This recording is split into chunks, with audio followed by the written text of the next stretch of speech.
사막 한복판에서 일본 대사가 무릎을 꿇었습니다. 그것도 자기가 그토록 무시하던 한국군 앞에서 두 손을 모아 목숨을 구걸하면서요. 불과 사흘 전만 해도 독도를 포기하면 돈을 주겠다며 대한민국 특사에게 협박 문서를 들이밀던 그 오만한 일본 외교관이 뜨거운 사막, 모래 위에 이마를 찍으며 통곡하는 장면이 전 세계로 생중계된 겁니다. 도대체 72시간 사이에 무슨 일이 있었던 걸까요? 40조 원짜리 계약서를 갈갈이 찢어버린 한국 특사, 그리고 그 결단이 불러온 믿기 힘든 반전의 전말, 지금부터 낱낱이 공개합니다. 이야기 시작 전 구독과 좋아요를 눌러주시고 의견 댓글 남겨주시면 정말 감사하겠습니다. 2026년 3월 12일 오전 사우디아라비아 수도 리야드의 투자부 본청 건물 안에서는 아무도 예상하지 못한 일이 벌어지고 있었습니다. 대한민국 박진우 특사가 장관실 소파에 앉아 두툼한 합의서 한 장을 받아든 순간이었습니다. 서류 안에는 이런 내용이 적혀 있었습니다. 한국이 독도에 대한 영유권 주장을 공식 철회한다는 각서에 서명하면 동결해 놓은 15억 달러, 우리 돈으로 약 2조 원에 달하는 공사 대금을 즉시 풀어주겠다는 것이었습니다. 사우디 비전 2030의 핵심 사업인 주바일 수소 플랜트 프로젝트, 한국 기업들이 수년에 걸쳐 땀 흘려 완성한 그 결실의 대가를 인질로 잡은 겁니다. 이 배후에는 일본 외무성 소속 사토 주니치 공사가 있었습니다. 그는 수개월 전부터 사우디 투자부 장관 알파드를 물밑에서 공략해왔습니다. 고급 만찬과 선물 공세는 기본이었고 일본 정부 명의의 검은 자금까지 흘러들어갔다는 정황이 이후 공개된 사우디 감사원 보고서에서 드러났습니다. 사토 공사의 계획은 단순했습니다. 한국을 굴복시키거나 굴복하지 않으면 아예 쫓아내고 그 자리를 일본 기업이 차지하면 된다는 것이었죠. 어느 쪽이 되든 일본에게는 이득이었습니다. 하지만 박진우 특사는 달랐습니다. 그는 합의서를 천천히 끝까지 읽었습니다. 그리고 아무 말 없이 그 서류를 두 손으로 집어들더니 장관의 눈앞에서 정확히 두 조각으로 찢어버렸습니다. 장관실 안이 순간 얼어붙었습니다. 박 특사는 자리에서 일어서며 단 한마디를 남겼습니다. 대한민국은 돈 때문에 나라를 팔지 않습니다. 법대로 하시죠. 그것이 전부였습니다.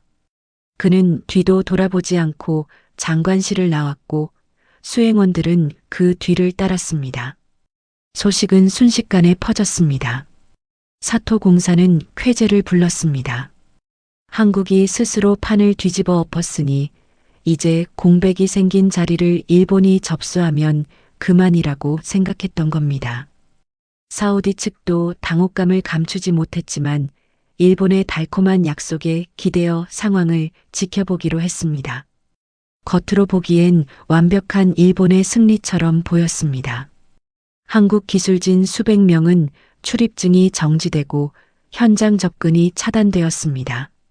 수년간 쌓아 올린 공사 현장에서 그들은 하루아침에 쫓겨난 신세가 된 겁니다. 그런데 바로 그 다음날 오후 사막의 하늘이 갑자기 검은빛으로 물들기 시작했습니다.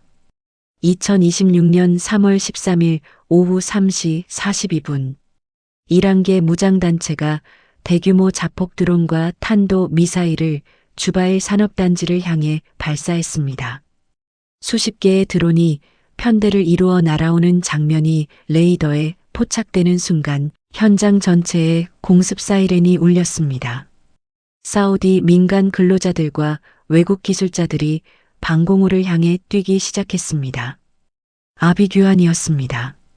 이 순간 일본의 민낯이 드러났습니다.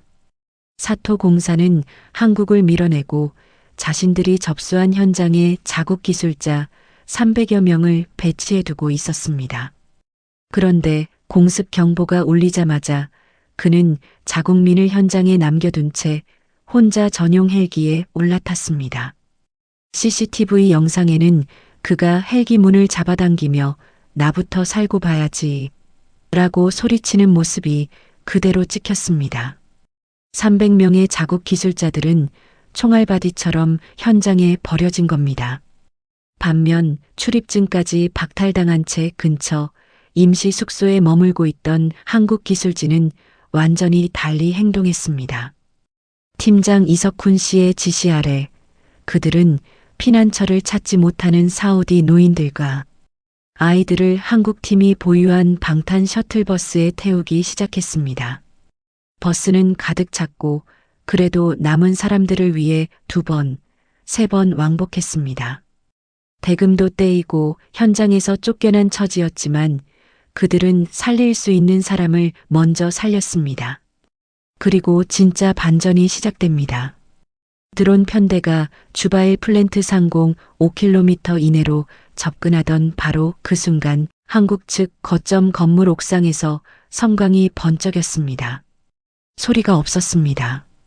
굉음도 폭발음도 없이 그저 차갑고 선명한 푸른 빗줄기 하나가 하늘을 가로질렀습니다. 그 빛이 스치는 곳마다 수억 원짜리 자폭 드론들이 팝콘처럼 터져 떨어졌습니다. 하나, 둘, 셋. 연속으로 터지는 섬광이 사막의 밤하늘을 수놓았습니다. 대한민국이 2026년 실전 배치한 레이저 대공무기 청웅이었습니다. 발사 한 번에 드는 비용이 채 2,000원이 되지 않는 이 무기가 편대 전체를 구성하던 자폭 드론 50여 대를 전멸시키는 데 걸린 시간은 불과 3분이었습니다. 뒤이어 날아든 탄도 미사일은 한국이 함께 배치해둔 천국-III 대공 미사일이 하늘에서 산산이 분쇄해버렸습니다. 40조 원짜리 플랜트는 단 한 군데도 피해를 입지 않았습니다. 방공호 안에서 모니터를 통해 이 장면을 지켜보던 사우디 알파드 투자부 장관의 얼굴이 창백하게 굳어버렸습니다. 일본이 배치해둔 패트리어트 방공 시스템은 단 한 발도 발사되지 못한 채 있었습니다. 운용 기술자들이 현장을 버리고 사토 공사와 함께 도망쳤기 때문입니다. 만약 한국 기술진이 그 자리에 없었다면, 그리고 청웅이 없었다면 지금 이 순간 플랜트 전체는 잿더미가 되어 있었을 겁니다. 다음 날 새벽 헬기 한 대가 사막 상공을 가로질러 현장으로 날아왔습니다. 무함마드 빈 살만 왕세자였습니다. 그는 피해 상황을 보고받자마자 직접 현장으로 날아온 겁니다. 헬기에서 내린 그의 표정은 굳어 있었습니다. 그는 방공호에서 나온 알파드 장관 앞에 서서 말없이 그의 가슴에 달린 훈장을 손으로 뜯어냈습니다. 그리고 낮고 단호한 목소리로 말했습니다. 사막의 신뢰를 배신한 자에게 우리의 자비는 없다. 알파드 장관은 그 자리에서 정격 경질되었습니다. 그리고 또 다른 장면이 펼쳐졌습니다. 사토 공사가 타고 달아나던 헬기가 공습 여파로 방향을 잃고 사막 한복판에 불시착한 겁니다. 열사의 태양 아래 수십 시간을 헤맨 끝에 탈수와 쇼크 상태로 쓰러진 그를 발견한 건 다름 아닌 한국군 구조대였습니다. 생사의 경계에서 구조된 사토 공사는 자신을 살려준 사람들이 한국 군복을 입고 있다는 사실을 알았을 때 그 자리에서 무너져 울었다고 합니다. 그는 한국군 발 앞에 이마를 대고 엎드렸습니다. 불과 이틀 전 독도를 거래 카드로 내밀며 한국을 압박하던 그 오만한 외교관이 사막 모래 위에서 통곡을 한 겁니다. 빈살만 왕세자는 구조된 사토 공사를 향해 차갑게 말했습니다. 당신들이 그토록 무시했던 한국이 아니었다면 지금 이 자리에서 당신은 없었을 것입니다. 그 한마디가 전 세계 외신을 타고 퍼져나갔습니다. 사우디 왕실은 즉각 행동에 나섰습니다. 일본과 체결된 모든 에너지 협약이 48시간 내에 전면 파기되었습니다. 일본 기업들에게는 사우디 전역에서의 영구 퇴출 명령이 내려졌습니다.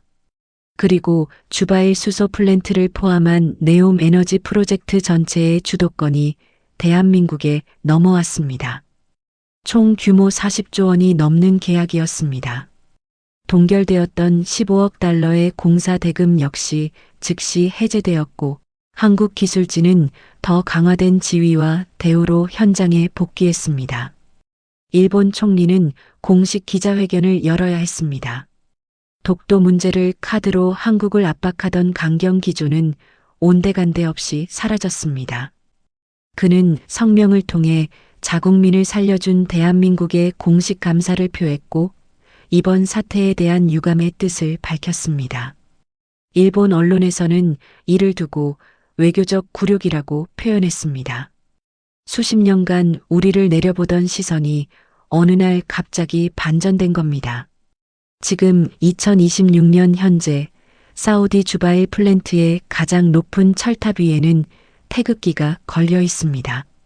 그 주변을 둘러싼 수소 탱크와 정제 시설 곳곳에서는 한국 기술진들이 내일의 에너지를 만들고 있습니다. 돈과 로비로 사람을 사려 했던 나라는 사막에서 흔적도 없이 사라졌고 원칙과 기술과 사람에 대한 책임감으로 위기를 버텨낸 나라가 세계 에너지 지도의 중심에 섰습니다. 이 이야기가 우리에게 말해주는 것은 단 하나입니다. 진짜 국격은 협박 앞에 고개를 숙이는 순간 무너지고 불이익을 감수하고서도 원칙을 지키는 순간 완성된다는 것입니다. 돈보다 먼저 사람을 살린 그 기술진들, 계약서를 찢어버린 그 특사의 결단, 그리고 소리 없이 하늘을 지킨 푸른 빗줄기. 그것이 바로 2026년 대한민국의 진짜 모습입니다. 오늘 이 이야기 어떻게 보셨나요? 가슴이 조금 웅장해지셨다면 댓글로 여러분의 생각을 자유롭게 남겨주세요. 이런 이야기를 더 많이 전해드리려면 구독과 좋아요가 정말 큰 힘이 됩니다. 다음 영상에서도 더 짜릿하고 더 뜨거운 이야기로 찾아오겠습니다. 시청해주셔서 진심으로 감사드립니다.